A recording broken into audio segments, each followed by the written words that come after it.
कधी विचार केलाय की समजा महिन्याला 10-20 हजार रुपये मिळत असतील तर त्यातून संपत्ती बनवता येईल का? अनेकांना वाटेल की छे, हे शक्यच नाही. पण आज आपण बघणार आहोत की एका छोट्याशा नियमित बचतीत खरंच किती मोठी ताकद दडलेली असू शकते. हो, बरोबर ऐकलंय. फक्त 2,000 रुपये. ऐकायला रक्कम खूपच छोटी वाटते नाही का? पण एवढ्याशा रकमेतून खरंच काही मोठं होऊ शकतं? चला तर मग या प्रवासाला सुरुवात करू आणि या प्रश्नाचं उत्तर शोधू. ठीक आहे, तर आपलं गणित अगदी सोपं आहे.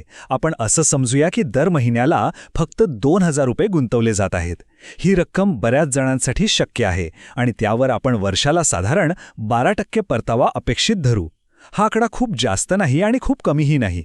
दीर्घकाळासाठी तो अगदी वास्तववादी आहे. तर हेच आकडे घेऊन आपण पुढे जाऊया. चला तर मग आपल्या प्रवासाचा पहिला स्टॉप बघूया, म्हणजे पहिली 5 वर्ष. सुरुवातीच्या 5 वर्षांमध्ये काय होतं आणि काय अपेक्षा ठेवता येते ते पाहू. ओके, तर 5 वर्षानंतर काय दिसतंय? एकूण गुंतवले गेले 1,20,000 रुपये आणि ते वाढून झाले आहेत जवळपास 1,65,000. सुरुवात तर चांगली झालीये, नाही का? पण खरी गंमत तर पुढे आहे. पैसा पैशाला कसा खेचतो हे आता दिसायला सुरुवात होईल. आता इथून पुढे गोष्टी खूपच वेगाने बदलणार आहेत. जसजसं वेळ जाईल तसतसा गुंतवणुकीच्या वाढीचा वेग एखाद्या रॉकेटसारखा कसा सुसाट होतो तेच आता आपण बघणार आहोत. हे बघा, पुढच्या फक्त 5 वर्षांत म्हणजे एकूण 10 वर्षांनंतर रक्कम थेट पोचली आहे 4,64,000वर. विचार करा, पहिल्या 5 वर्षात साधारण 45,000चा फायदा झाला, पण पुढच्या 5 वर्षात तो तब्बल 3 लाखांपेक्षा जास्त आहे. आता स्पष्ट दिसतंय की गाडी सुसाट सुटलीये. आणि 15 वर्षांच्या टप्प्यावर आपण 10 लाखांचा महत्त्वाचा आकडा पार केला आहे. बघा, ती दर महिन्याची छोटी बचत आता एका मोठ्या रकमेत बदलायला लागली आहे. आता बघा, 20 वर्षानंतर ही रक्कम जवळजवळ 20 लाखांच्या घरात पोचली आहे.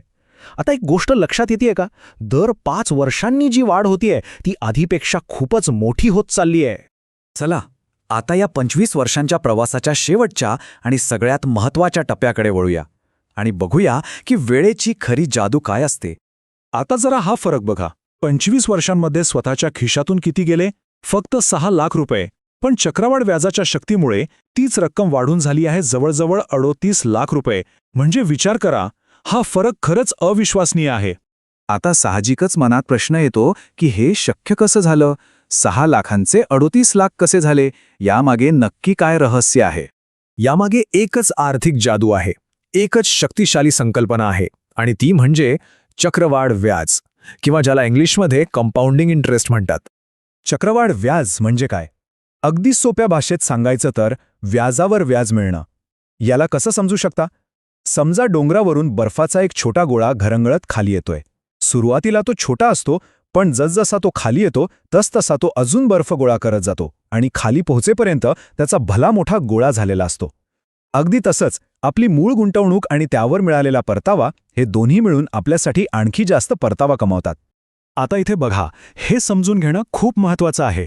त्या अंतिम 38 लाखांपैकी आपण स्वतः गुंतवलेले पैसे किती आहेत? फक्त 6 लाख. याचाच अर्थ उरलेले 32 लाख रुपये हे आपल्या पैशाने आपल्यासाठी कमावले आहेत. हीच आहे कंपाऊंडिंगची खरी ताकद. बरं, हे आकडे वगैरे ठीक आहेत, पण या सगळ्याचा आपल्या खऱ्या आयुष्याशी, आपल्या स्वप्नांशी काय संबंध? चला ते पाहूया.